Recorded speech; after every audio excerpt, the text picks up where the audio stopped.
Toulouse, son Capitole, ses oies, sa violette et sa gastronomie. Classée dans les 30 villes les plus ensoleillées de France, la cité gasconne séduit par sa qualité de vie.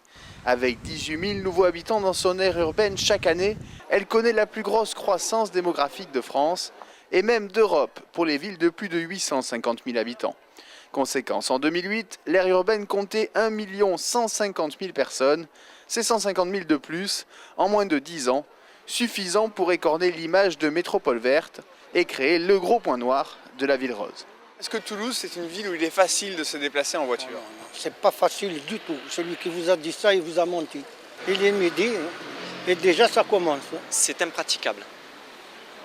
La couronne toulousaine est impraticable dès 7 h du matin. On a une voiture, elle passe son temps dans le garage, on va dire, et on l'utilise rarement. Même en week-end, on préfère se déplacer en vélo.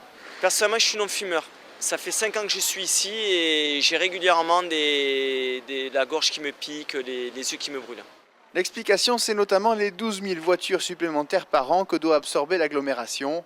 Avec plus de 600 000 véhicules et 65% des déplacements effectués en voiture selon l'agence d'urbanisme de l'agglomération toulousaine, le seuil d'engorgement est atteint. Mais au-delà de la problématique de mobilité, c'est l'impact sanitaire qui préoccupe.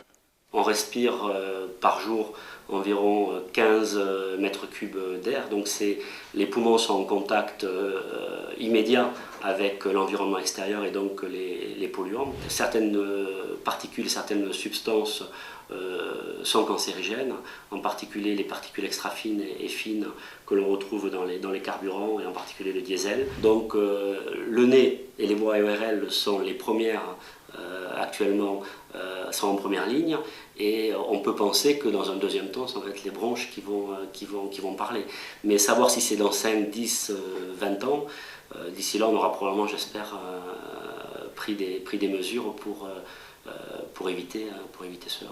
Et les sources d'inquiétude sont déjà là. L'Oramip, l'Observatoire régional de l'air en Midi-Pyrénées, le souligne. Depuis plus de 10 ans, des dépassements de seuil de pollution de l'air sont enregistrés, mais systématiquement l'été. En 2009, 5 dépassements ont été signalés, dont 3 en février, octobre et décembre. Du côté de la municipalité, on est conscient du problème, mais un peu dépassé par son ampleur. C'est une priorité sociale et environnementale, c'est les deux. C'est le droit au transport pour tous et en même temps polluer le moins possible. Une discussion est en cours au niveau des schémas de cohérence territoriale, au niveau de toutes les communes de l'agglomération toulousaine et plus largement, pour essayer justement de définir des priorités et des axes d'aménagement pour ne pas faire n'importe quoi comme ce qui s'est fait ces 30 dernières années quand même. C'est-à-dire qu'on a construit n'importe où, n'importe comment, pourvu qu'on ait un terrain à vendre. Le problème, il est qu'aujourd'hui, dans première, deuxième et troisième couronne, beaucoup de gens n'ont encore pas d'alternative à l'utilisation de la voiture. C'est notre problème, il est là, parce qu'après, on peut construire un autre périph' à 5 km, je ne sais pas où on passera, je ne sais pas combien il coûtera, mais à un moment donné, voilà, mais on ne va pas en finir. C'est des aspirateurs à voiture. Alors on investit dans des modes de déplacement alternatifs. En 2009, 5 millions d'euros ont été alloués pour l'amélioration de la continuité des pistes cyclables. 20 millions d'euros ont également été investis dans les réseaux de bus.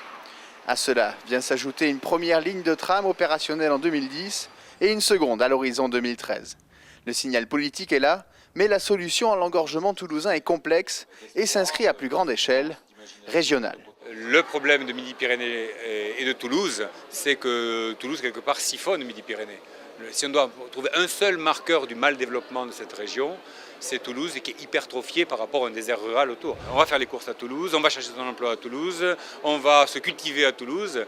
Si on n'inverse pas la tendance, pas en agissant simplement sur Toulouse, mais sur l'ensemble du territoire, on n'en sortira pas.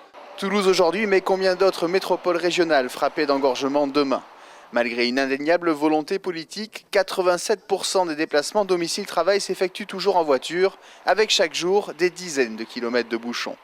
Pour inverser la tendance, quelques signaux positifs comme le succès du vélo Toulouse avec près de 10 000 utilisateurs quotidiens. Une goutte d'eau au regard de l'ampleur du problème, mais le signe tout de même d'une volonté individuelle de se déplacer autrement et de vivre mieux.